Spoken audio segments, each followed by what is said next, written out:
Bonjour très chers téléspectateurs de la télé Impact News à travers le monde, ici à Kinshasa, dans nos provinces et en Amérique, aux États-Unis, en Europe, en Asie.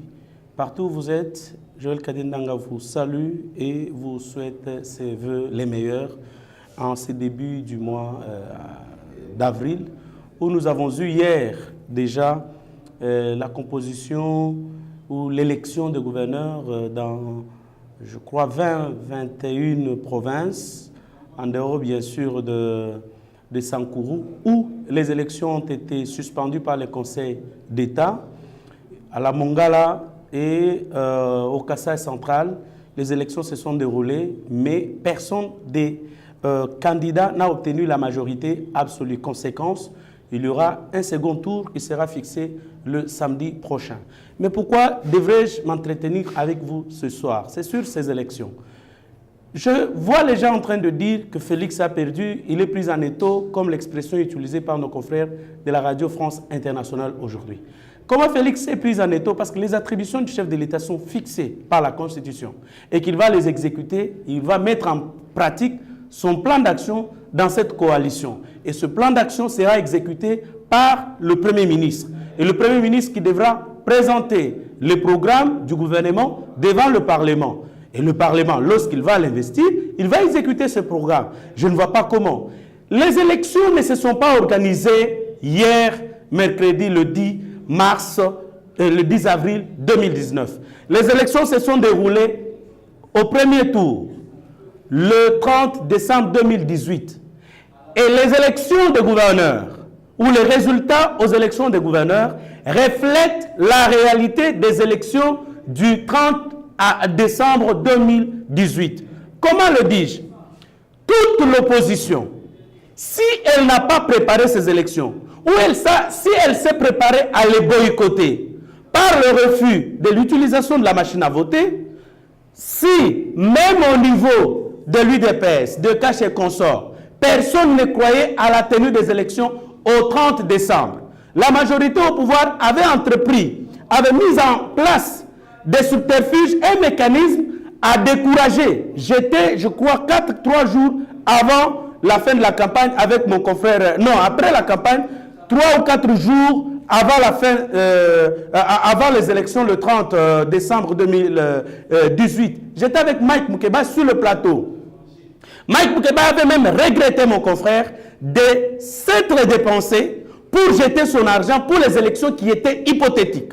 Donc ce qu'il faut savoir, c'est que l'opposition ne s'était pas préparée aux élections. Il y a eu même des candidats au niveau de l'opposition qui n'ont pas battu campagne. J'en connais qui ont été même élus, mais qui n'ont pas battu campagne. Tout simplement parce qu'ils n'avaient pas préparé les élections. Par contre, la machine en face, la majorité présidentielle, le Front commun pour le Congo, s'était bien préparé aux élections, tant au niveau présidentiel, bien sûr, avec la punition que Joseph Kabila a voulu infliger à tous ceux qui avaient envié son fauteuil, notamment tous ceux de sa famille politique en partant de Kamere, Moïse Katumbi, Martin Fayulu, qu'est-ce que je dis pas Martin Fayulu, l'homme qui était au Parlement, Obé Minakou, Augustin Matata Pogno, quiconque a eu à convoiter le fauteuil du président de la République, le président de la République l'a éliminé de la plus belle manière. Par la suite, en désignant Chadari, ils se sont préparés à tous les niveaux. Et ils avaient pris les machines à voter pour expliquer à leur base, à leur parti politique. Vous vous rappellerez, les Pius Mwabilou et consorts ont pris les machines à voter pour qu'on explique à leurs membres. Tandis qu'au niveau de l'opposition, on s'est battu pour qu'on ne vote pas avec la machine à voter. Ils ne s'étaient pas préparés aux élections.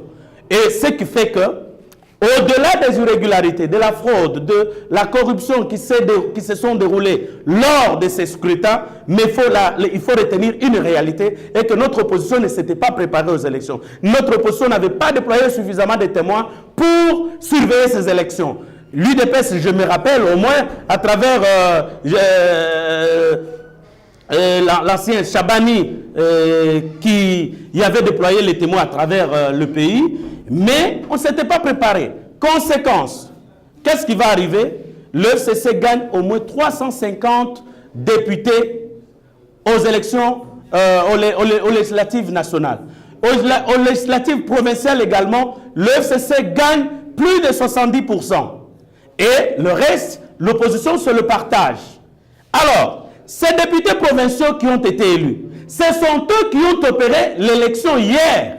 Et on ne pouvait pas s'attendre à un nouveau miracle. Même quand j'entends que Kabound doit démissionner, comme l'a demandé l'honorable Koko Moulongo au niveau de Lubumbashi. Il va démissionner sur base de quoi? Parce que tous les députés provinciaux de l'UDPS ont répondu au mot d'ordre donné par la base.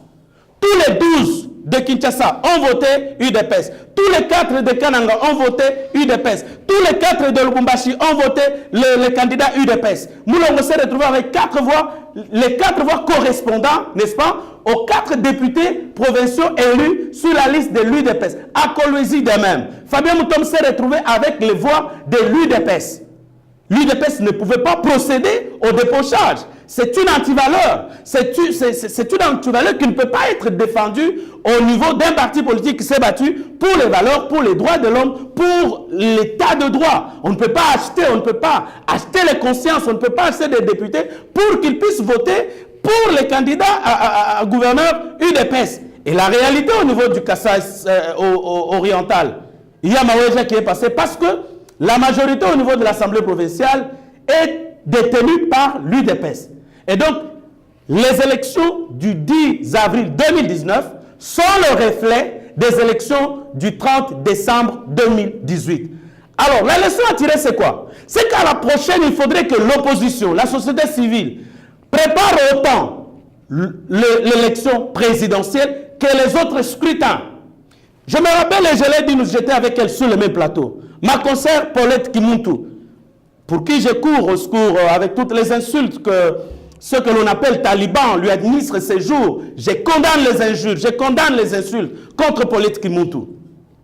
Je suis avec elle le 30 décembre 2018. Elle m'a reçu dans son émission Info 7. C'est une émission qu'on enregistre vers 14h, 15h. On a fini l'émission à 16h, 17h. Elle me dit non, comme je n'ai pas de voiture, tu m'amènes à mon centre où je m'étais fait enrôler. Ce centre se trouve dans la commune de Kinshasa. Qu'est-ce qui se passe? Ma consoeur va voter son candidat président de la République. C'est un secret, mais on se le partage, c'est mon ami.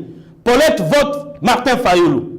À la députation nationale, Paulette a oublié le numéro de son candidat à la députation nationale. Je vous le dis, c'est authentique. Vous êtes ses amis sur Facebook, vous pouvez le lui demander. À la députation provinciale, ma consoeur n'avait pas de député. Alors dites-moi, comment est-ce que Paulette peut exiger que Kinshasa soit géré aussi longtemps qu'elle a voté au hasard un candidat député provincial? Donc ça veut dire que nous nous sommes concentrés pour l'élection présidentielle et on a oublié toutes les autres élections. Vous allez vous rappeler l'interview de Monseigneur Fridolin Abongo. Bon, je n'ai pas appelé, la Bible m'interdit, moi chrétien, d'appeler quelqu'un un seigneur. L'archevêque de Kinshasa, Fridolin Abongo. Sur RFI, quand il plaide pour Moïse Katumbi, il plaide pour Jean-Pierre Mbemba. Avant les élections, dans la polémique contre la machine à voter, qu'est-ce que l'archevêque de Kinshasa dit? Non, qu'on annule la machine à voter pour l'élection présidentielle, mais qu'on la maintienne pour les autres scrutins, c'est-à-dire aux législatives nationales et aux législatives provinciales. Donc vous comprenez que la concentration, même de la société civile, même de l'Église, ça ne concernait que l'élection présidentielle. Et on a abandonné les autres scrutins. À la prochaine. Concentrons-nous pour tous les scrutins à partir de la base. Bientôt, ça sera les élections municipales, locales, urbaines et consorts. Je vous demande de bien vous préparer parce que ce sont les conseillers communaux, les conseillers municipaux que vous allez voter, qui vont voter vos bourgmestres. Ce sont les conseillers urbains qui vont voter vos maires de vos villes. Et si vous ne vous préparez pas à bien voter vos conseillers communaux, vous aurez le reflet des élections telles qu'elles vont se dérouler.